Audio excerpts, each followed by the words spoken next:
It doesn't just take willpower to survive. It takes guts. Life needs energy to exist. And almost all animals get their energy the same way, with a built-in power plant, a digestive system that turns food into fuel. But how does it work? How did animals evolve such a fantastic range of digestive systems? To understand the story of evolution, you have to go with the gut.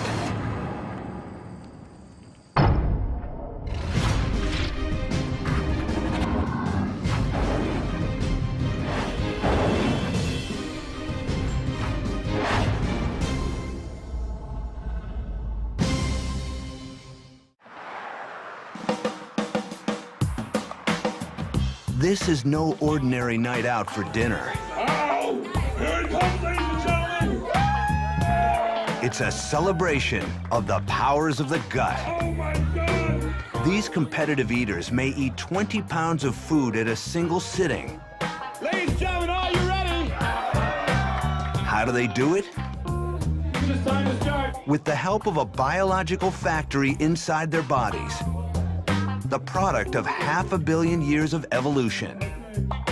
Once the food enters the mouth, the transformation begins.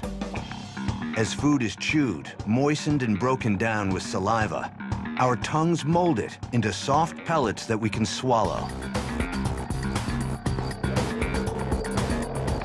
Food slides down the esophagus. It is churned in the stomach and mixed with powerful enzymes and acid. After 4 or 5 hours in the stomach, the food, now almost pure liquid, flows into the small intestines. Nutrients are extracted from the soup and absorbed into the bloodstream. The remainder is sent into the large intestine, where water is reabsorbed and solid waste is stored until it can be excreted. 1 minute, 30 seconds! We expect a lot from our digestive systems. Think about what it has to do. You go out and you get a burger and you shove it into your face, and then you expect your body to extract the proteins, fats, carbohydrates out of it, and then send those to the appropriate parts of the body. It's ridiculous what you expect of your stomach, but it's doing that for you every day. Just how complex is the human gut? In Luxembourg, there's a device that mimics every chemical and mechanical step required to digest a piece of food. Nearly 7 tons of industrial plumbing supplies and modern electronics make up a machine called cloaca.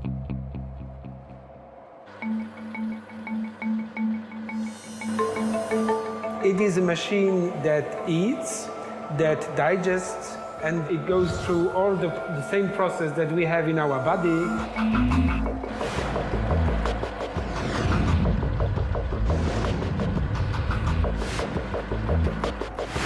This big size of the machine shows how complex the human process is. Each morning, a staff member feeds the machine. This particular machine can eat exactly the same that we eat, and very often it's very good things. As food falls in, a meat grinder replicates the chewing action of our teeth. Food then flows into vats of digestive juice, including hydrochloric acid, a solvent that can dissolve rock, and the same stuff we use. Down the line, containers replicate the action of our intestines, the further breakdown of food and absorption of nutrients. This part of the machine, about 26 feet long, is roughly the same length of the intestines that lie coiled inside us. After some 25 hours, digestion in cloaca, as in our bodies, reaches the end of the line. And what comes out is really similar to what we do. And what we do is poop. It stinks, but that's what was the purpose of this machine. To do what our guts do, modern technology requires a giant room full of machinery. How did our guts get to be so complex? The answer is, they evolved.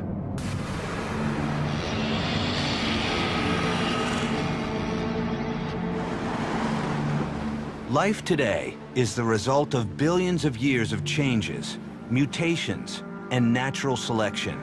But through all the years and all the species, one need has remained constant. To survive, every organism on Earth must have energy. To get it, animals steal it from other kinds of life, eating plants, microbes, or other animals. But once they've had their meal, they must break it down to acquire the energy and raw materials they need to grow and survive. And for most animals, that breakdown happens in a gut.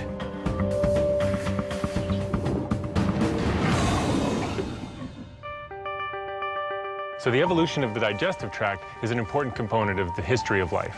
All of these animals are able to specialize on different organisms because they have specialized digestive tracts that let them do what they need to do.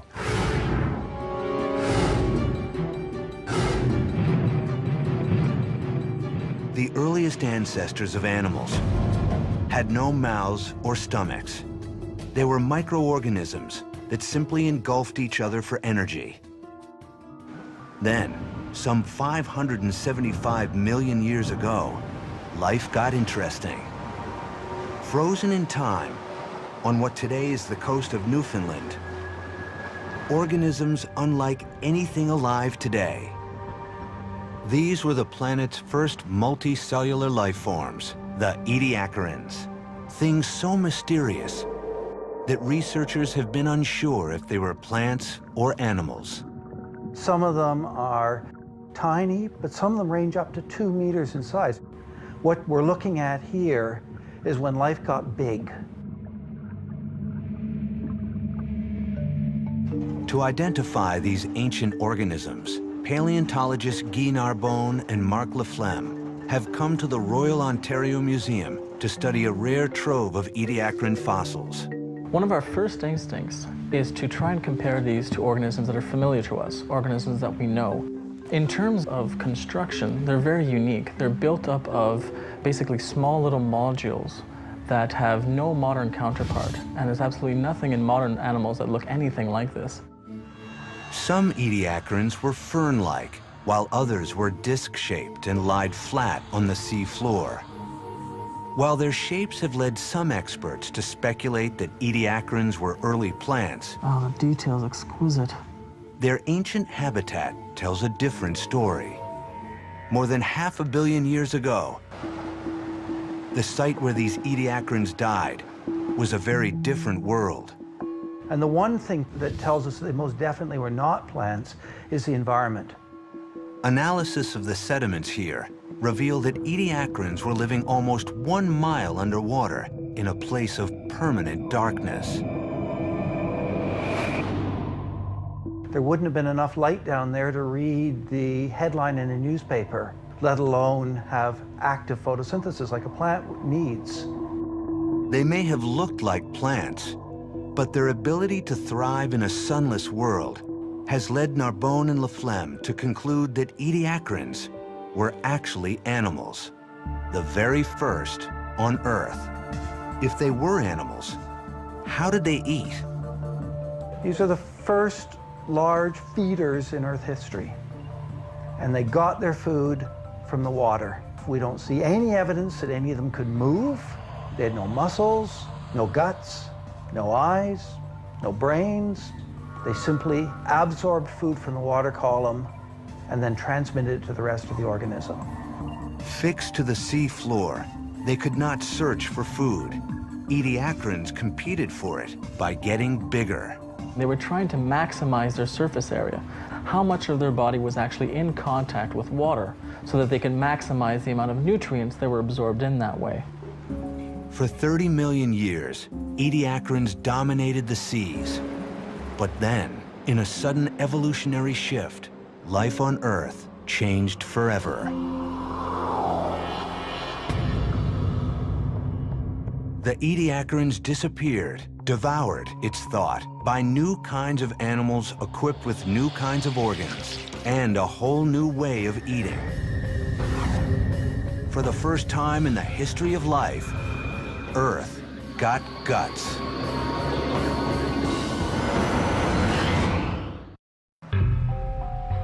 For 30 million years, the seas were ruled by ediacarans, simple animals that absorbed food through their skin. But meanwhile, another lineage of animals was evolving a very different feeding strategy: a gut. The first guts may have looked like the ones in jellyfish today. If you look at something like a jellyfish, it doesn't have a mouth and an anus and a tube going from one end to the other. All it has is a sac, so it can take food into the sac, and then it can spit the food back out. That works very well for jellyfish. But life in the sea was about to become far more complex.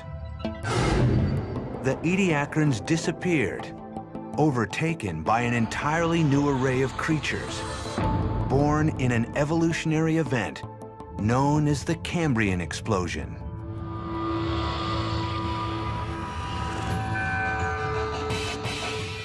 This chapter represents a quantum leap.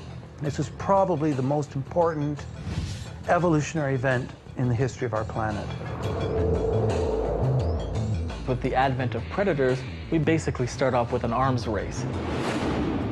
As we start developing organisms that are building sophisticated teeth and means of biting and chewing and eating things, we also start developing organisms that have a means of protecting themselves against that. This eruption of forms and shapes also brings a radical new digestive design. These Cambrian creatures were quite different from those of the ediacaran in a number of ways. One of the most important ones is mobility. Mobility allowed organisms to feed differently. Active hunting required a more efficient gut, a way to take food in one end of the body and expel waste out the other.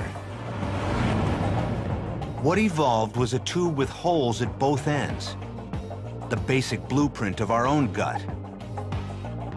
But a tube alone was not enough to digest the well-armored prey of this new food chain. Predators needed extra help. That help came from something so tiny, it's invisible to the naked eye. Today, a striking example of this ancient digestive secret lies a mile below the surface. Deep in the Pacific Ocean, scientists from the Monterey Bay Aquarium Research Institute, piloting an unmanned submersible, found a whale carcass. More interesting than the bones were the feathery plumes coating them. When I first found them, I was really intrigued. This was clearly an animal that had never been seen before. These plumes were actually a bizarre new type of marine worm, an animal with no mouth and no teeth that somehow has evolved to eat whalebone. To make sense of this digestive oddity, specimens were sent to Greg Rouse at the Scripps Institution of Oceanography. I spent a lot of time dissecting the bones to get the worms out and studied them very carefully to try and understand their anatomy.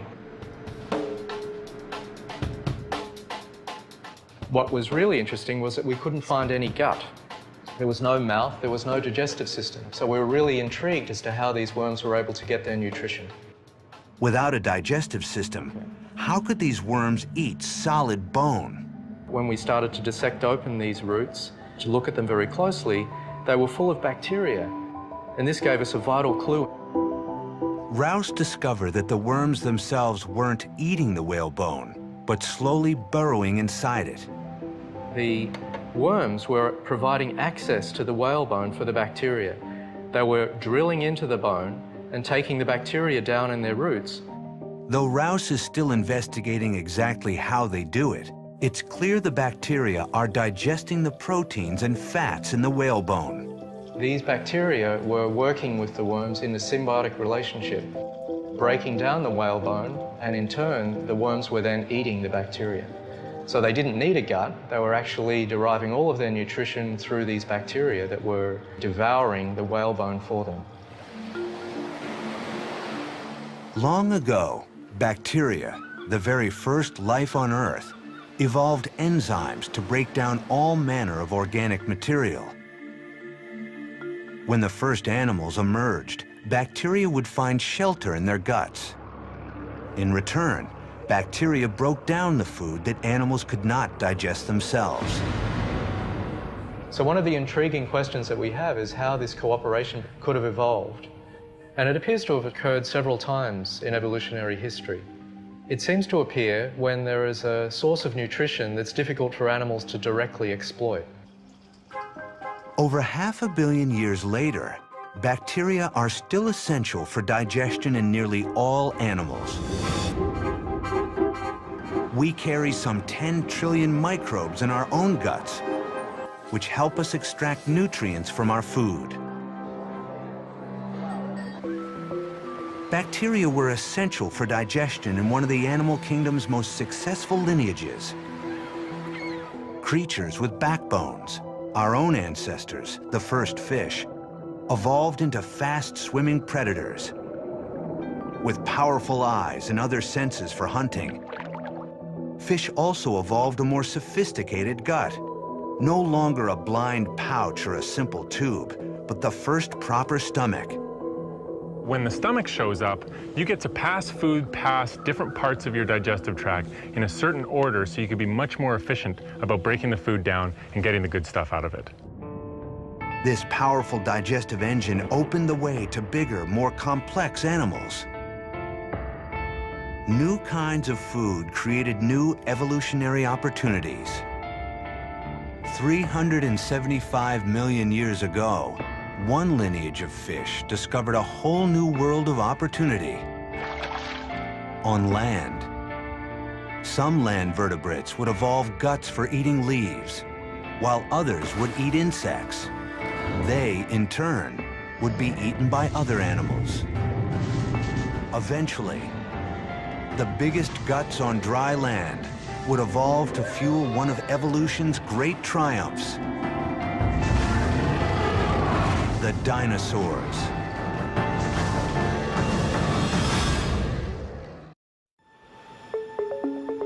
Paleontologists have been digging up dinosaur bones for about 200 years. The fossils they study tell us a lot about what dinosaurs looked like and something of how they acted. But so much of their biology, what they ate, how they digested and fueled themselves, remains a mystery. Internal organs, things like stomachs and intestines, don't typically fossilize. There are no hard parts in these organs. And so when we look for evidence of what dinosaur digestive systems were like, we have to look to other lines of evidence. For modern paleontologists like Matt Lamana, understanding dinosaur digestion is vital to understanding their biology. And like any successful investigation, this one relies on hard evidence. Specimens of dinosaurs, like this Psittacosaurus here, have been found with piles of rocks inside their rib cages. Now, why a dinosaur would have a pile of rocks inside its stomach might not be clear at first, until we look at the living descendants of dinosaurs, birds. Well, I'm here on a beautiful chicken farm, surrounded by chickens. What I'm doing here is feeding these chickens grain. Now, this grain is pretty tough stuff, and so to digest it properly, the birds need a way to break it into little bits. They can't do that with teeth. Birds lost their teeth long ago in their evolutionary history. But these chickens have solved that problem a different way by using what are called gastroliths. Gastroliths are small stones that birds intentionally swallow along with their food. Lodging in the gizzard, a digestive organ, the stones act like teeth. Food enters the gizzard, which house the gastroliths. The gizzard will contract powerfully, forcing the stones against the pieces of grain, smashing the grain to bits and enabling the bird's digestive juices to act on it more efficiently. So what do stomach stones and chicken gizzards tell us about dinosaurs? Because we found several groups of dinosaurs with masses of gastroliths inside their guts, I think it's safe to assume that these types of dinosaurs had a digestive system that is similar to those of birds. For instance, these dinosaurs likely had a muscular gizzard that they used to smash food into little bits. Fossil gastroliths, like hollow bones, feathers, and other traits, show that some dinosaurs had many bird-like features. But does that mean that dinosaurs also shared birds' high-energy lifestyle? That defining characteristic known as warm-bloodedness? Paleontologists have learned a lot about dinosaurs over the last few years, but there are still a few answers that remain elusive. One of these is the question of dinosaur metabolism. In other words, were dinosaurs warm-blooded or cold-blooded? We're really not sure. Even in the case of famous carnivorous dinosaurs like Tyrannosaurus rex. To answer this fundamental question, paleontologists have been comparing dinosaurs like T-Rex to its living relatives. On the evolutionary tree, tyrannosaurs sit between their crocodile and bird cousins.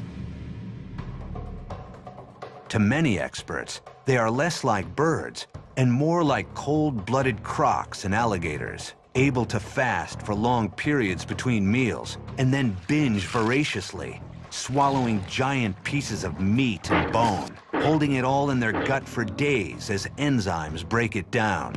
But some remarkable new evidence into T-Rex's digestion is shedding light on what the king of dinosaurs was really like.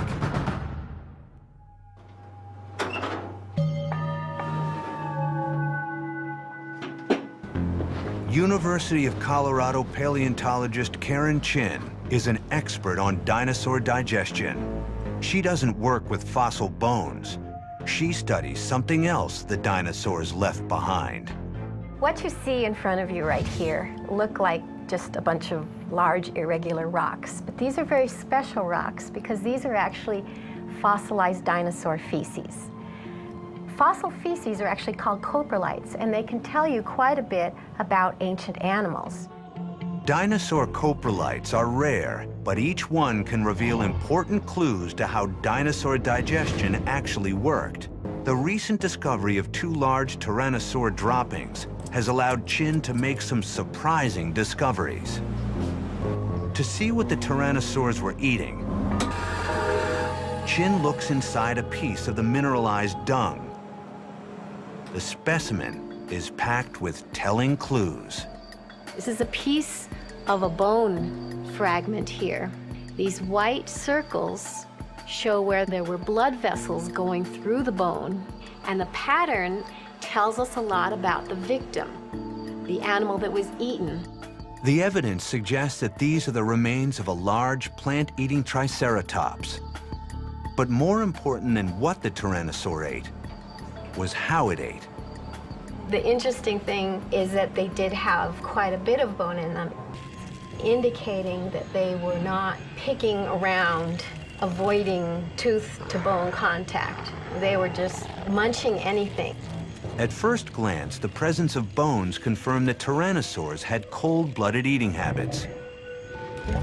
Karen Chin made a remarkable discovery, and that was that the bone chunks that were in the coprolite were rounded. They were acid-etched. This is something we see in crocodilians today. So these are animals that can take bones that they ingest and actually get sustenance from them.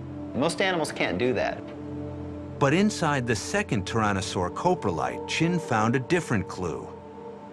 These kind of soft-looking cells here are fossilized muscle tissue. To me, the most interesting thing about the Tyrannosaur coprolites is the presence of the muscle tissue inside. Fossilized muscle tissue in the coprolites indicates that this passed through the gut of the Tyrannosaur relatively rapidly. In other words, they didn't hold their food for long periods of time like a crocodile can. This evidence contradicts earlier theories and suggests that T-Rex may have had a fast digestive tract, more like a warm-blooded bird or mammal than a reptile. Fast digestion would also mean a fast metabolism, something that requires constant fuel. This animal had to have been eating just a remarkable amount of flesh and bone. This is not like an alligator, an animal that can feed, once every several months. This is an animal that had to feed much more frequently than that. No doubt T-Rex had croc-like ferocity, But mounting evidence suggested it needed to eat frequently like birds and mammals. Now, I personally favor that dinosaurs had a metabolism greater than that of living reptiles. In other words, they were at least somewhat warm-blooded. We may actually find that they weren't crocodile-like, they weren't mammal-like, they had their own very unique physiology. Seeming to possess digestive traits of both reptiles and mammals, tyrannosaurs had evolved the guts that helped them dominate the food chain. Yet ironically, the gut that made T-Rex successful may have also led to its doom. 65 million years ago, a giant asteroid slammed into the Earth. In the cataclysms that followed, T-Rex and other big dinosaurs faced a massive food shortage. When that asteroid hit the Earth and all of the animals that it was feeding on started disappearing, Tyrannosaurus rex was stuck. It was big, it needed meat, and there was just nothing it could do to pass on its genes. The big dinosaurs went extinct. But not all animal life would succumb to the destruction. Small mammals would survive by burrowing underground. When they began to emerge, their dinosaur predators were gone. But they weren't alone or safe. Another creature had evolved the same survival strategy and some very extreme feeding habits.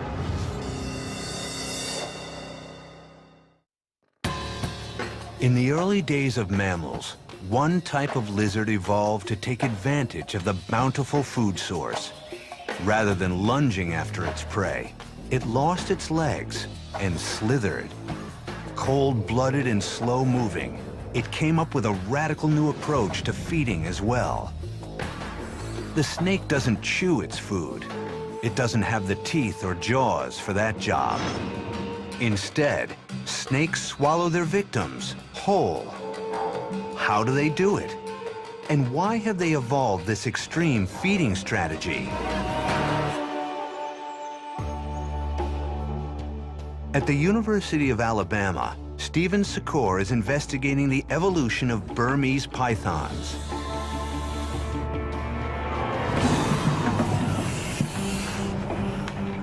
What's amazing about these snakes is their ability to feed upon a prey item whose diameter is several times greater than that of the diameter of the snake's head.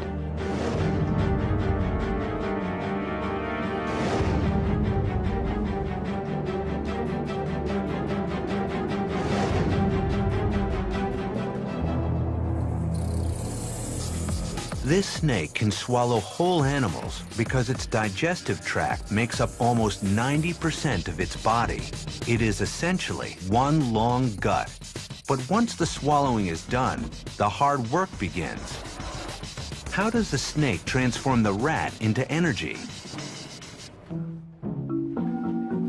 A visit to the vet's office is one way to find out. All right, let's get this shot here from the side. One of the best ways that we can quantify the breakdown of the prey item within the stomach is by simply x-raying individual snakes. I'll take this shot. Good deal. Outwardly, the snake appears calm, but inside, a powerful engine is revving. Oh, that's nice. That's nice. It's already looked like it's been dissolving away. Here's the skull, and as you can see, some of that bone is missing. So this snake is already starting to break down a bit of this rat's head, as well as some of its skull. Internally, what you don't see is the very dramatic increase in acid production. At this point, I bet the stomach is putting out a lot of hydrochloric acid, as well as pepsin, and that's what's really breaking this all down. This is all literally hidden inside the snake. The rat will just continue to move down into the pit of the stomach, and the acid and the enzymes will just constantly break it down till there's nothing left. After 7 days, the rat is digested and stored as energy, which will carry the snake through a long fast. In the wild, the large snakes we call constrictors are the planet's ultimate binge eaters. These animals may spend weeks, even months, just sort of staked out in one place, lying perfectly still, a classic couch potato. It's been reported that some of these snakes are able to fast for years between meals. When constrictors do eat, they really know how to make up for lost time.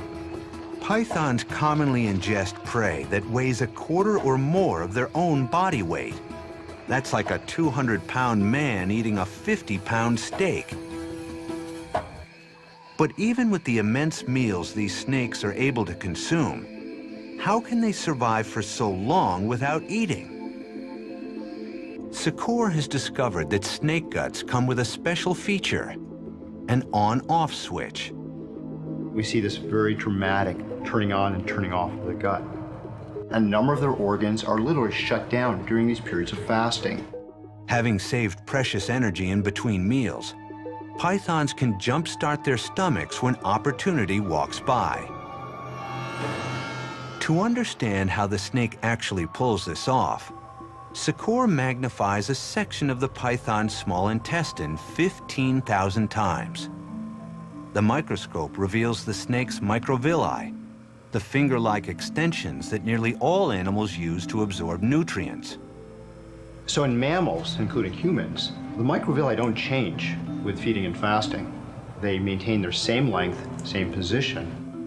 But Secor has discovered that snakes have evolved microvilli unlike those in any other animals. When fasting, their microvilli are short and ordinary. But after feeding, they begin to grow and grow. What really was amazing was within 6 hours, the microvilli have already doubled in length. Within a day after feeding, the microvilli have increased anywhere from 6 to 7-fold in length, and that's unheard of in any other organism.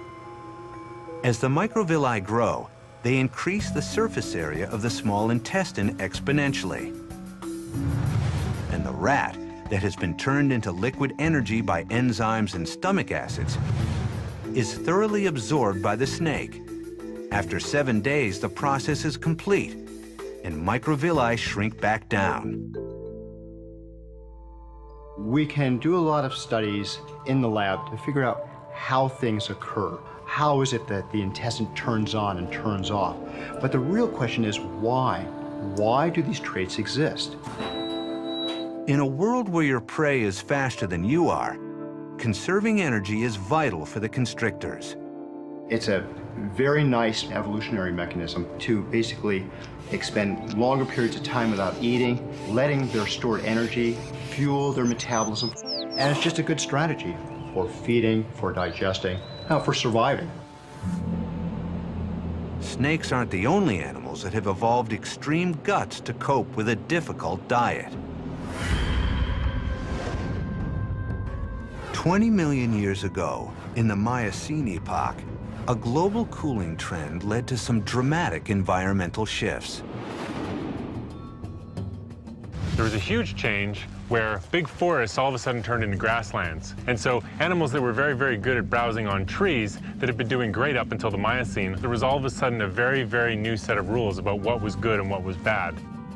For the herbivores that browsed on leaves and forest plants, their old food supply was dwindling, and in many areas, being replaced by a virtually unlimited one: grass.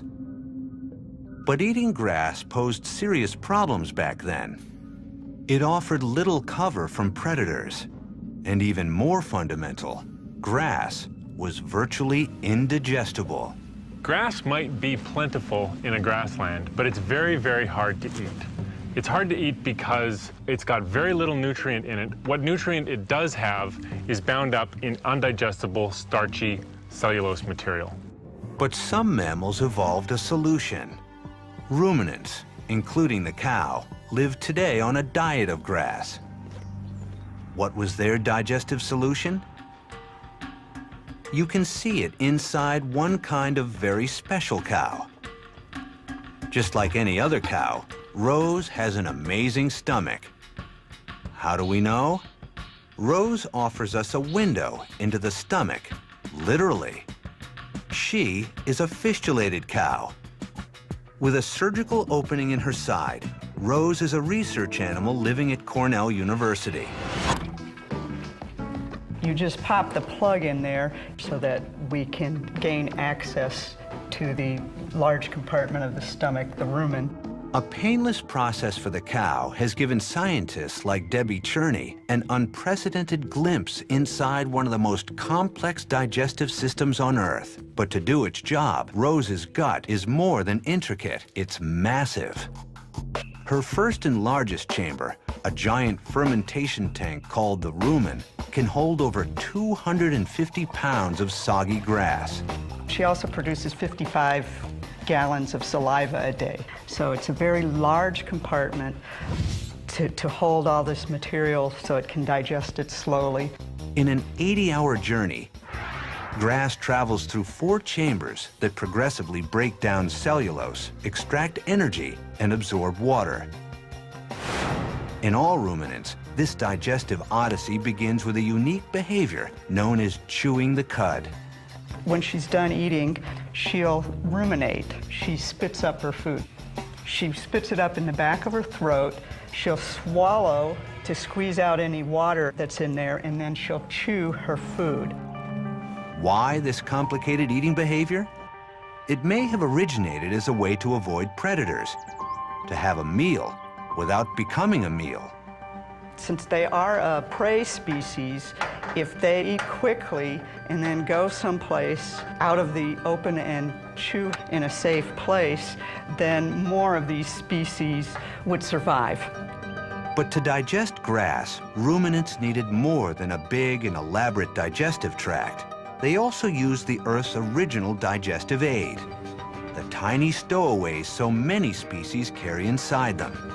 Microbes have been living inside animals ever since animals evolved.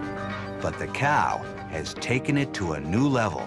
Its gut is a giant habitat for microbes. Inside, more than 200 different kinds of microorganisms are at work, including trillions of bacteria that attack grass, turning cellulose into sugar and energy. In the rumen, large protozoa dwarf the bacteria and keep them in check by eating them. And there's even fungi that break down the fibrous forage that the bacteria can't handle. When you see a cow eating grass, it's pretty neat to remember that cows can't digest grass. The only reason the cow is able to do anything with that grass is because it's got a big colony of bacteria living inside its gut that'll break down the grass for it. By partnering with the microbes and evolving the 4-part stomach, the cows and their cousins will come to dominate the grasslands. Huge, thundering herds of herbivores. And that, in turn, will help another group of animals. Animals that don't eat grass themselves, but eat the grass eaters. New species of carnivorous mammals will evolve. Some with jaws and claws, and even more fearsome predators with brains for the hunt. What makes us uniquely human? For a long time, it seemed as if the answer would lie in the evolution of our oversized brains. But new evidence suggests that part of the answer lies elsewhere, in our guts.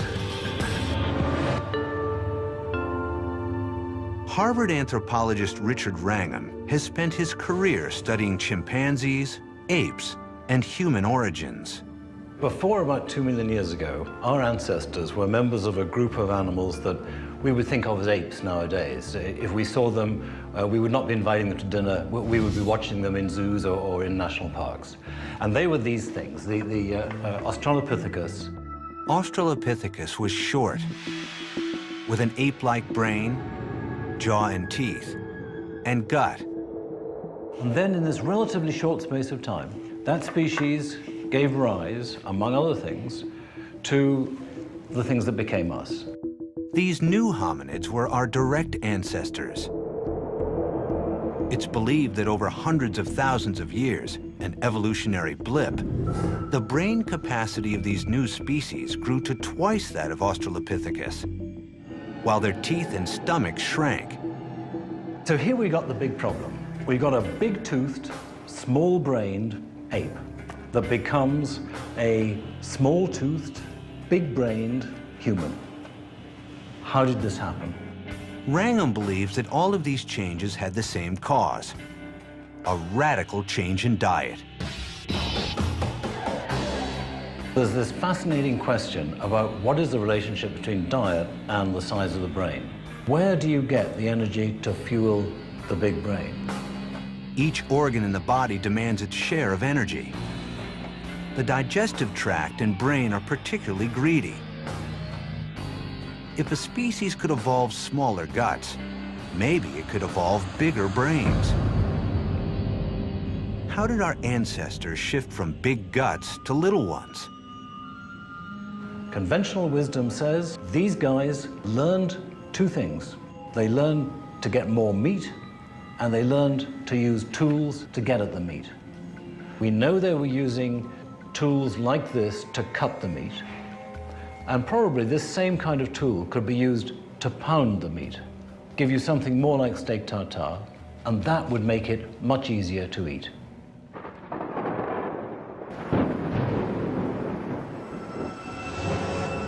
By doing work previously done by the digestive system, in effect pre-digesting food, tools helped our ancestors survive with smaller guts. But Wrangham believes that an even more potent technology transformed digestion. It's easy to imagine that once fire was used at all by these transitional species, then they would start resting their food against the fire because they'd learn very quickly that it tasted better. To Wrangham, the introduction of cooking changed everything.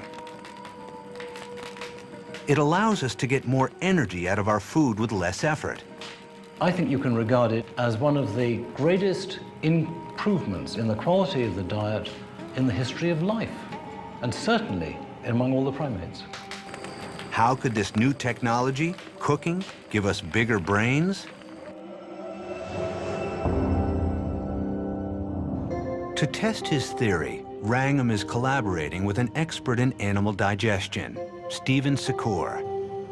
They've devised a simple experiment to see if there is any difference in the amount of energy it takes to digest cooked versus raw food. The guinea pigs for this experiment are two hungry Burmese pythons, test subjects that have no problem digesting raw or cooked meat. After the snakes are fed two equal-sized pieces of steak, one raw, one cooked, they are placed in containers. As air flows in and out of the Tupperware, the amount of CO2 exhaled by the snakes will show how hard each snake is working to digest its meal. What we found is that compared to the raw steak meals, that cooked steak reduced the cost of digestion by about 12.5%. So that supports the hypothesis that a cooked meal is going to reduce the cost of digestion. Wrangham argues that for early humans, the benefits of eating cooked meat was transformative. We think that once you start cooking, you are able to get 10, 20, 30, 40, maybe 50% more calories out of your food. Over time, evolution favored individuals with smaller guts. They're not carrying all this useless material that is diverting energy away to the gut, and it could be used for the brain. So this is the raw material of evolutionary success. This is how you make more babies. This is how you invest in your body and resist disease better. It's how you survive longer.